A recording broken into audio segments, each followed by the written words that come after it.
बिलेनियरचं घर कधी बघितलंय? आज बघूयात.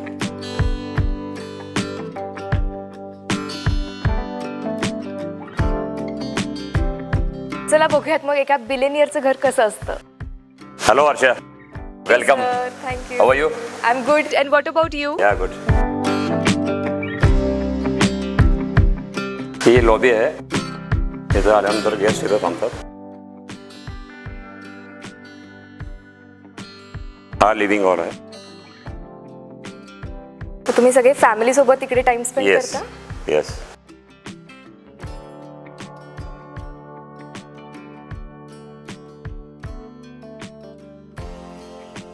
हे डायनिंग आहे आणि इकडे किचन आहे या बाजूला. अच्छा. So you have beautiful house. Yes, thank you. किती वर्ष लागली हे बांधकाम होण्यासाठी? 7-7.5 वर्ष लागली जवळजवळ. बापरे. आणि मग तुम्ही 7 वर्ष इकडे येत होता बांधकाम सुरू असताना? येस. जवळजवळ 10 ते 12 हजार तास मी स्वतः दिलेले आहेत. बर. त्यामुळे प्रत्येक गोष्ट मी सिलेक्ट करून आणलेली आहे इथे. ओके. आणि त्यामुळे माझा फार म्हणजे इथं जवळीक फार आहे प्रत्येक गोष्टीशी. जवळजवळ आज 17 वर्ष झाली पूर्ण करून. 17 वर्षानंतर ॲज इट इज ठेवण्याचा प्रयत्न केलेला आहे. चेस सुद्धा मी नातीबरोबर चेस सुद्धा खेळतो. ओके. तर त्याला मग कोण जिंकतं? नात जिंकते का तुम्ही जिंकता? मी त्याला जिंकायला पण देतो मी बऱ्याच वेळेला. ओके. हा, मी पण जिंकतो. How sweet. त्यामुळे ते दोघांनाही आवड आहे. पियानोची आवड आहे नातींना. बरं. तुम्हाला सर इन्स्ट्रुमेंटची आवड आहे की नाही, मग म्युझिक वगैरे? मला म्हणजे इतकी जास्त नाही आहे. फक्त गिटार थोडं वाजवत होतो मी पूर्वी. बरं. पण इतकं एक्सपर्ट नाही आहे त्यामध्ये. अच्छा. बाकी क्रिकेट आणि याचा फार शौक आहे. स्पोर्ट्सचा फार शौक आहे. बॅडमिंटन खेळतो, क्रिकेट, टेनिस याचा शौक जास्त आहे. तुमचा पहिला बिझनेस आणि त्याचा एक्सपिरियन्स कसा होता? एक्सपिरियन्स खराब होता माझा. कारण इंजिनिअरिंग झाल्यानंतर माझ्याकडं कॅपिटल नव्हतं इतकं. पण मला काहीतरी इंडस्ट्री करायची होती. ओके. डॅडी म्हणाले की आमचे जे बिझनेस आहे तो त्यामध्ये जे ट्रेडिंगचा, पण त्यामध्ये मला इंटरेस्ट नाही म्हणून मी सांगितल्यानंतर त्यांनी मला 12 लाख रुपये त्यावेळी दिले होते. बरं. 90मध्ये. वय किती होतं तुमचं? 20. 20व्या वर्षी ठरवलं वर्षी हा बिझनेस करायचा. 21 असणार. हां. तर त्यावेळी सुरुवात केली आणि ॲल्युमिनियमचं लहान स्क्रॅपपासून ॲल्युमिनियम शीट्स बनवायचा बिझनेस चालू केला. ओके. आणि बिझनेस नॉलेज नसल्यामुळं, इनकम्प्लीट नॉलेज असल्यामुळं त्यामध्ये पहिल्याच वर्षी 10 लाख रुपये लॉस झाला. बापरे. मग तुम्ही हे सगळं फेल्युअर आल्यानंतर रिस्टार्ट कशी केली लाईफ? फेल्युअर परत डॅडींच्याकडे गेलो आणि पैसे पाहिजेत. डॅडींना सर्वांनी सांगितलं की याला काही देऊ नका, हा तुझे सर्व पैसे जे हार्ड अर्न मनी आहे ते सर्व घालवणार तुझे. तर त्यामुळे मग डॅडींनी नाही म्हणून सांगितलं त्यानंतर. आणि मग आम्ही सुरुवात केली. मग लहान लहान प्रोडक्ट घरात बनवून मग मार्केटिंग चालू करून मग त्यानंतर मग लोकांचा विश्वास इतका बसला की लोक सांगितले की आम्ही तुम्हाला इन्व्हेस्टमेंट करतो तुमच्या बिझनेसमध्ये. सर्व जे डिस्ट्रीब्युटर्स वगैरे होते ते. ट्रस्ट खूप महत्त्वाचा. ट्रस्ट महत्त्वाचा आहे. तर ट्रस्टमध्येच तुमचं चांगलं जे रेप्युटेशन आहे ते बनतं केव्हाही ट्रस्टपासून. आणि त्याच्यानंतर आपण मल्टिपल बिझनेसेस करू शकतो. येस. तर त्यामुळे त्यांनी मग स्वतः इन्व्हेस्टमेंट सुरू केली डिस्ट्रीब्युटरनी पण माझ्यामध्ये. पण तेव्हा डॅडींना कसं वाटलं? नाही, डॅडी तर म्हणजे ते म्हणत होते चांगलं, त्यांना अभिमान वाटत होता कायम की काही ना काहीतरी करणारच. तर मग त्यानंतर एक एक एक एक असं डायव्हर्स करत गेलो आम्ही. डायव्हर्सिफिकेशन चांगल्या वेगवेगळ्या सेक्टरमध्ये करत गेलो. ऑइल आहे, स्टार ऑइल, स्टार आटा, स्टार राईस, नमकिन्स आणि टेक्स्टाईल आहे. त्यानंतर ग्रीन हाऊसेस आहे आणि ॲल्युमिनियम हे केमिकल फॅक्टरी आहे. असे वेगवेगळे बिझनेस करत गेलो. त्यानंतर मग आम्ही इतकं केल्यानंतर आमची मुलं बाहेर शिकण्यासाठी गेली. तर त्यासाठी मग हे ब्रेन ड्रेन थांबवावं येतं आपल्या एरियामधून, म्हणून हे एज्युकेशन कॅम्पस सुरू केलं. म्हणजे इथल्या मुलांना चांगल्या क्वालिटीचं शिक्षण मिळावं आणि आपल्या एरियाची डेव्हलपमेंट व्हावी या भावनेनं आपण सुरुवात केली. To give back to the society. आणि तुमची ही सगळी जर्नी अशी इतकी छान सुरू असतानाच मग एक ती भरारी घेतली आणि म्हणून मग स्टार एअर. हा, मग ते पॅशन होती लहानपणी की लहानपणी सुद्धा मी प्लेन, हेलिकॉप्टर, कार्स आणि बाईक्स ही खेळणी असायची माझी. त्यामुळे असं वाटलं का की एअरलाईन हवी आहे? हा, ॲम्बिशन, एअरलाईनची ॲम्बिशन नव्हती, पण माझी ॲम्बिशन होती की माझं स्वतःचं प्लेन पाहिजे, मला चालवता यायला पाहिजे आणि हेलिकॉप्टर पाहिजे, कार्स पाहिजे, बाईक्स पाहिजेत. ते सगळं तुम्ही? ॲम्बिशन 6व्या वर्षी 6 वर्षाचा होतो मी त्यावेळीपासून होत्या. आणि ती एक जिद्द होती. ॲम्बिशन मोठी असल्यामुळे ते पूर्ण कसं करायची. तर 40व्या वर्षी पहिलं हेलिकॉप्टर घेतलं माझं लाईफमधलं. बर. आणि त्यानंतर मग 53व्या वर्षी जाऊन मी पायलट बनलो हेलिकॉप्टरचा अमेरिकेला जाऊन. ओके, म्हणजे तुम्ही सगळे शिकलेले आहात त्या गोष्टी? येस, माझ्याकडे प्रायव्हेट पायलट लायसन्स आहे, हेलिकॉप्टर, प्लेन आणि ग्लायडर्स. बर.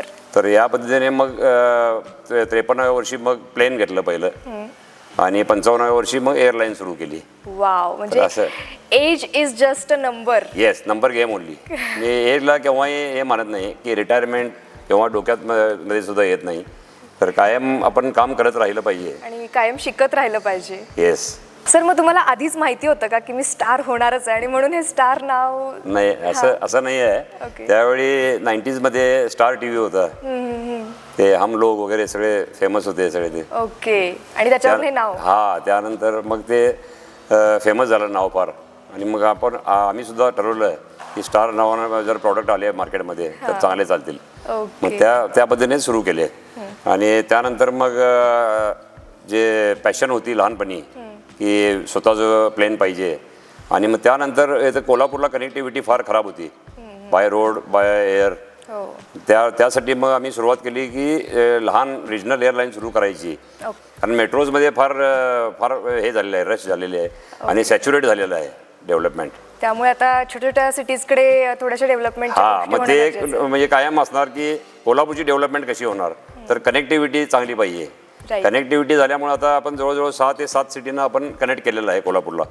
आणि येथून पुढे सुद्धा राहिलेले जे दिल्ली आहे, चेन्नई आहे, हे जे मोठ्या सिटीज आहेत त्यांना सुद्धा आपण कनेक्ट करणार आहोत, जयपूर आहे. तर हे कनेक्ट केल्यानंतर कोल्हापूरची डेव्हलपमेंट फास्ट होईल. नक्कीच. आणि हे प्रत्येक वेळी म्हणजे झोपेसुद्धा हेच विचार असतो की कोल्हापूर जिल्ह्याची डेव्हलपमेंट कशी करता येईल. त्यासाठी जे एक इन्फ्रास्ट्रक्चर पाहिजे ते आम्ही गव्हर्नमेंटला माझा पाठपुरावा चालू असतो की कोणत्याही परिस्थितीत हे रोड्स आहेत, सांगली कोल्हापूर रोड आहे, बाकीचे रोड्स आहेत, इंटरनल रोड्स आहेत. कारण रोडशिवाय कोणत्याही सिटीची किंवा राज्याची डेव्हलपमेंट होऊ शकत नाही. Roads are blood lines of the any nation. Absolutely. Sir, एखाद्या व्यक्तीला आता नवीन बिझनेस स्टार्ट करायचा असेल तर त्यांना तुम्ही काय सजेस्ट कराल? त्यांना मी इतकंच सजेस्ट करेन की ज्या फील्डमध्ये आपल्याला काम करायचं आहे, बिझनेस करायचा आहे, त्या फील्डचं पूर्ण नॉलेज घेतलं पाहिजे. ओके. आणि आपल्याकडं कॅपिटल किती आहे त्याचा विचार केला पाहिजे. कॅल्क्युलेटेड रिस्क घ्यायला पाहिजे कोणत्याही गोष्टीची. कारण आता इन्व्हेस्टमेंट प्रत्येक बिझनेसमध्ये वाढलेली आहे, फार कॉम्पिटिशन वाढलेली आहे. त्या सर्वाचा विचार करून केलं पाहिजे. पूर्ण नॉलेज घेतल्यानंतर आपल्याला जर नॉलेज नसेल तर त्या फील्डमधील जो मास्टर आहे त्याला सोबत घेतलं पाहिजे. नक्कीच, कारण त्यांचा अनुभव ते सांगतील. येस. आणि जसं मी मगाशी बोललो की फिजिकल बिझनेसला आता डिजिटल करणं गरजेचं आहे, डिजिटलला प्लॅटफॉर्ममध्ये कन्वर्ट करणं गरजेचं आहे. राईट. तर हे जसं AI चा जमाना आहे आता, AI त्याप्रमाणे आपण गेलं पाहिजे. चेंज जर आपण नाही झालो तर जी परिस्थिती झाली, कोडॅक, नोकिया, एरिक्सन या कंपन्यांची जी परिस्थिती झाली त्याप्रमाणे आपली सुद्धा होऊ शकते. त्यामुळं प्रत्येक वेळी आपण नवीन चेंज ॲडॉप्ट करत गेलं पाहिजे. हिंदीमध्ये एक चांगला प्रभाव आहे त्यासाठी की मुझे क्या भाता है, मार्केट क्या चाहता है, मुझे क्या आता है और मुझे क्या मिलता है. तर या गोष्टी 4 जर आपण लक्षात ठेवल्या सर्वांनी, न्यू कमर्सनी, तर ते सर्व क्लिअर होतं. त्यामध्ये पर्पज क्लिअर होतं आपल्या लाईफचं की पर्पज काय आहे आपल्या लाईफचं. मग पर्पज क्लिअर झाल्यानंतर क्लॅरिटी येते. क्लॅरिटी आल्यानंतर मग कन्सिस्टन्सी पाहिजे की फेल्युअर्स बरेच येतील. मला सुद्धा भरपूर फेल्युअर्स आले आहेत. आज सर्वांना संजय घोडावत दिसतो, तो असं वाटतं सर्वांना की बॉर्न विथ गोल्डन स्पून. तर तसं नाही आहे. भरपूर फेल्युअर्स आले, पण त्या फेल्युअर्सला न घाबरता स्टेपिंग स्टोन समजून त्याच्यावर चढत जाऊन आपण ते सक्सेस मगच शिखर मिळू शकतं, आपल्याला यशाचं शिखर मिळू शकतं. म्हणून मी सांगतो की नेव्हर गिव्ह अप ॲटिट्यूड पाहिजे कायम. आणि नेव्हर गिव्ह अप ॲटिट्यूड असल्यानंतर मग आपण कन्सिस्टन्सी, हार्डवर्क, डिसिप्लिन यामध्ये सर्व जर गुण असतील आपल्यामध्ये तर आपल्याला सक्सेस मिळणारच एक ना एक दिवस, 100%. आणि त्याचं उत्तम उदाहरण तुम्ही आहात. 100% मिळणार. आणि फेल्युअर आलं तरी घाबरून जाता कामा नये. I am never give up attitude आपल्याकडे असेल आणि पॅशन असेल आपल्यामध्ये की काही झालं तरी मला सक्सेसफुल व्हायचंच आहे, ही पॅशन जर असेल तर आपण करू शकतो. त्याला फायर इन बेली म्हणतात, किंवा बर्निंग डिझायर असं म्हणू शकतो आपण. की तुम्ही अंडर एज जरी असला पण इनर रेज कमी नसायला पाहिजे. हे खूप छान सांगितलं. त्यामुळं age is a different game only. त्यामधून काय फरक पडत नाही आहे. कारण मी कायम प्रोफेसर गुड इनफचं एक उदाहरण सांगतो सर्वांना, की ते 58 वर्षाचे असताना त्यांनी लिथियम बॅटरीचा शोध लावला आणि आज 98 वय आहे त्यांचं. त्यावेळी त्यांनी टेस्लाची आता जी लेटेस्ट बॅटरी आहे तिची डेव्हलपमेंट त्यांनी केली. त्यामुळे आता माझं वय झालंय वगैरे हे जे बोलतात एक्सक्युजेस आहेत हे सर्व. मला देवानं काही दिलेलं नाही आहे, वडिलांनी काही दिलेलं नाही आहे, हे एक्सक्युजेस आहेत. आपली डेस्टिनी आपल्या हातामध्ये आहे आणि ते आपण कसं करायची ती. त्यामुळे आयडियाज आले की आपण एक्झिक्यूट करणं गरजेचं आहे फार. आयडिया आणि एक्झिक्युशन मधलं अंतर कमीत कमी पाहिजे, वेळ कमीत कमी जायला पाहिजे. थँक्यू, हे खूप छान सजेशन तुम्ही दिलं. आणि आयडिया चांगल्या आल्या तर आपल्याला विचार चांगले आले तर ऍक्शन चांगली होते. ऍक्शन चांगले आले की ॲटिट्यूड आपलं चांगलं होतं. ॲटिट्यूड चांगलं झालं की आपली पर्सनॅलिटी चांगली होते. पर्सनॅलिटी चांगली झाली की आपल्या हॅबिट्स चांगल्या होतात. हॅबिट्स चांगल्या झाल्या की आपली डेस्टिनी चांगली होते. किती छान, म्हणजे सगळं स्टेप बाय स्टेप आहे. म्हणजे हे टोटल त्याचं एक सर्कल आहे यामध्ये. असा कुठला पदार्थ आहे जो तुमच्या स्ट्रगलिंग पिरियड मध्ये सुद्धा तुम्हाला खावासा वाटायचा, म्हणजे खिशात पैसे नसताना पण तो पदार्थ खाण्याची इच्छा व्हायची आणि आता सुद्धा तो खावासा वाटतो? हा, कारण त्यावेळी मी ज्यावेळी जाणार टूरला मार्केटिंगसाठी वगैरे, तर जेवणाचं वगैरे काही टायमिंग नसायचं, तर मी त्यावेळी पण वडापाव आणि मिसळ खात होतो कुठे मिळेल तिथे. तर तो त्यावेळी सुद्धा आवडत होता आणि आज सुद्धा आवडतो. आज रोल्स रॉयस मधून जरी गेलो तरी वडापाव खाण्यामध्ये मला काही वाटत नाही, म्हणजे त्यामध्ये कमीपणा वाटत नाही. आता जर एखादी मिडल क्लास फॅमिलीची एखादी मुलगी किंवा मुलगा ज्यांना असं वाटेल की आम्हालाही खूप सक्सेसफुल व्हायचं आहे, पैसा कमवायचा आहे, तर त्यांना तुम्ही काय सजेशन द्याल? त्यांना तर मी इतकं सांगेन की जे आज फिजिकल जो बिझनेस आहे त्याला डिजिटल करणं फार गरजेचं आहे. आणि डिजिटल करून त्याला प्लॅटफॉर्म बनवणं फार गरजेचं आहे कोणत्याही गोष्टीचं. तर आपण डिजिटल करून त्याला प्लॅटफॉर्म बनवून त्यामध्ये विदाऊट ॲसेट लाईट राहणं फार गरजेचं आहे. जेवढं तुम्ही हलकं राहाल तेवढं तुम्ही उंच जाऊ शकता, स्वतः सुद्धा आणि बिझनेस सुद्धा. ॲसेट लाईट बिझनेस केव्हाही वर जाऊ शकतो. त्यामुळे ह्या गोष्टी फार गरजेच्या आहेत. आणि प्लस डिसिप्लिन आहे आणि ग्रॅटिट्यूड आहे, म्हणजे पेरेंट्स आहेत, आपले कलिग्स आहेत, गुरु आहेत आपले, त्यांच्याबद्दल ग्रॅटिट्यूड पाहिजे की त्यांच्यामुळे आपलं हे चांगलं झालेलं आहे. आणि डिसिप्लिन जर असेल, या गोष्टी जर असतील तर आपण सक्सेसफुल बनू शकतो. हार्ड वर्क पाहिजे, स्मार्ट वर्क पाहिजे आणि त्याचबरोबर आपण आपलं लक्ष पाहिजे. PGP म्हणतो त्याला मी, की पेमेंट आणि ग्रोथ आणि प्रॉफिट, या गोष्टीवर लक्ष पाहिजे प्रत्येकाचं. की पेमेंट आपलं कसं येतं बिझनेसमध्ये आणि ग्रोथ किती % होते. प्रत्येक महिन्यामध्ये 1% 2% तर ग्रोथ व्हायलाच पाहिजे. जर तुम्ही स्टॅग्नंट राहाल तर तुमचा डाऊनफॉल सुरू होतो. त्यामुळे ग्रोथवर लक्ष पाहिजे आणि प्लस प्रॉफिटवर, की आपल्याला प्रॉफिट काय मिळतं त्यातून. फक्त आपण व्हॅल्युएशनसाठी आजकाल लोक बरेच जातात, पण तो तसं न जाता आपल्याला थोडा तरी प्रॉफिट होणं गरजेचं आहे असं मला वाटतं. नक्कीच. सर, तुमची अशी कुठली एखादी प्रॉफिटेबल डील जी तुम्हाला आठवते आणि ते आठवल्यावर खूप भारी वाटतंय, आत्तापर्यंतची मोस्ट तुमची आवडणारी एखादी जी तुम्ही डील केलेली? प्रॉफिट तर प्रत्येक बिझनेसमध्ये मिळवतो, म्हणजे लॉस पण झालेले आहेत. म्हणजे आजपर्यंत मला फेल्युअर जास्त आले सक्सेसपेक्षा. पण त्याला न घाबरता आम्ही प्रत्येक पायरी समजून, स्टेपिंग स्टोन समजून चढत गेलो त्यावर आणि मग सक्सेस मिळाला. पण मला आजपर्यंत प्रॉफिटपेक्षा पण जास्त समाधान जे मिळतं त्यामध्ये ते आहे एज्युकेशन. तर ते युनिव्हर्सिटी आणि जे स्कूल आहे त्यामध्ये जवळजवळ आज 20,000 मुलं शिकतात. तर त्यामध्ये जे समाधान मिळतं की प्रत्येक मुलाला जाऊन पुढे चांगली नोकरी मिळते, चांगला बिझनेस करतो, तो इंडस्ट्रियलिस्ट बनतो, डॉक्टर बनतो, स्पोर्ट्समन बनतो, तर त्यामध्ये जे समाधान मिळतं ते कुठेही भेटू देत. मला येऊन भेटतात आणि पाया पडतात आणि त्यांचं जे म्हणजे रिस्पेक्ट देतात, त्यामध्ये जे समाधान आहे ते कोणत्याही इंडस्ट्रीत मिळू शकत नाही. How sweet. तर एखादं तुम्ही म्हणाला जसं फेल्युअर पण खूप तुम्ही अनुभवलेलं आहे, कुठली एखादी गोष्ट किंवा कुठल्या एखाद्या गोष्टीचा रिग्रेट होतो? नाही, रिग्रेट होत नाही मला केव्हाही. मी माझ्या हातून ज्या चुका होतात त्या मी परत होऊ नये ह्याची काळजी घेतो. मी माझ्या ऑफिसमध्ये सुद्धा लिहिलेलं आहे की मेक न्यू मिस्टेक्स, म्हणजे कायम नवीन मिस्टेक करा, डोंट रिपीट. तर जे आपण नवीन चूक जो करतो तो शिकतो. अच्छा. हा स्विमिंग पूल आहे, इथं सर्व नाते पण स्विमिंग करतात आणि त्यांचे फ्रेंड्स पण येतात. म्हणजे त्यांचा हा चिल आउट एरिया आहे. हा.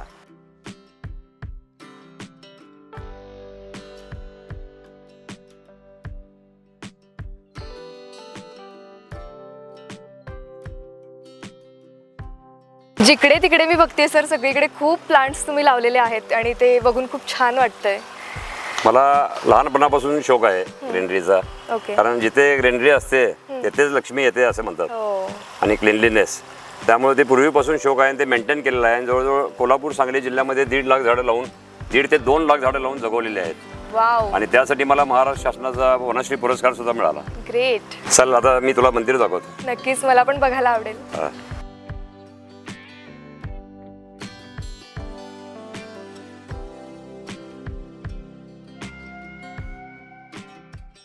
येथे मी रोज सकाळी येऊन प्रार्थना करतो आणि प्रार्थना केल्याशिवाय नाश्ता सुद्धा घेत नाही मी. बरं, म्हणजे तुमच्या दिवसाची सुरुवात इथून येते. त्यामुळं मला फार इथं प्रसन्न वाटतं इथं आल्यानंतर. आणि महावीर स्वामींची आमच्यावर फार कृपा आहे, आमच्या पूर्ण फॅमिलीवर आणि आमच्या जैन समाजावर. मी महावीर स्वामींचे दर्शन घेऊन रोज येऊन आमचे सर्व पूर्वज आहेत त्यांचे दर्शन घेतो, मगच माझ्या दिवसाची मी सुरुवात करतो. त्या प्रत्येक झाडावर जे नंबरिंग केलेलं आहे ते म्हणजे त्याचं रेकॉर्ड ठेवलेलं आहे प्रत्येक झाडाचं, की काय त्याला म्हणजे डिसीज आहे काय, त्याला काय ट्रीटमेंट काय द्यायला पाहिजे काय, आणि इल्ड काय आहे नारळाचं, ते सगळं चेक करण्यासाठी त्याच्यावर नंबरिंग केलं. प्रत्येक झाडावर नंबर आहे. येस. आणि त्याला स्प्रिंकलिंग सिस्टीम केलेली आहे वरून. ओके. ही जी सिस्टीम आहे ती वरून स्प्रिंकलिंग सिस्टीम आहे. 12 महिने तुम्हाला रेनी इफेक्ट मिळू शकतो त्यामुळे स्प्रिंकलिंगमुळे. त्यामुळे डस्ट कुठे दिसणार नाही झाडावर.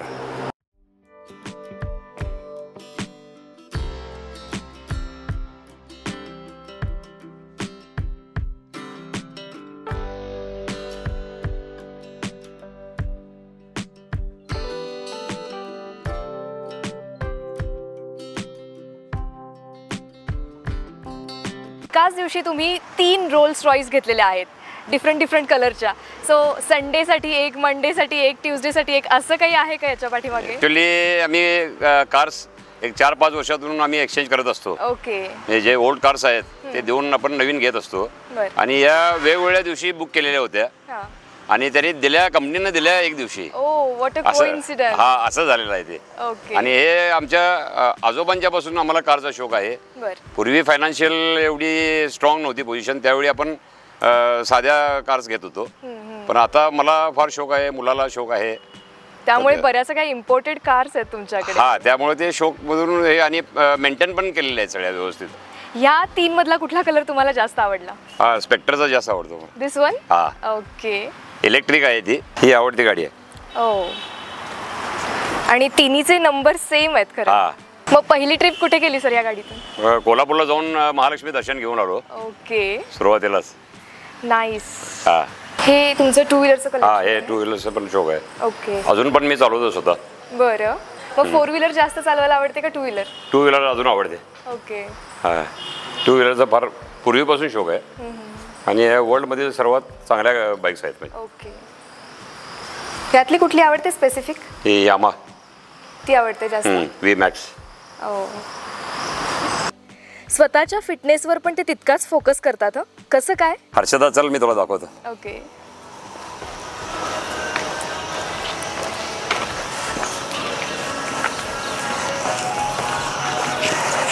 दिवसातून सकाळी मी स्वतःसाठी 3 तास देतो. Just for workout? Yes. Workout and yoga and pranayama. Okay. Everything. अच्छा, म्हणून तुम्ही इतके फिट आहात. हे आमचं जिम आहे. ओके. आणि येथे रोज मी सकाळी येतो आणि येथे म्हणजे प्राणायाम आहे, योगा आहे. त्यानंतर आनंद सर ज्याप्रमाणे प्लॅन बसवतात आठवड्याचा त्याप्रमाणे मी वर्कआउट करतो.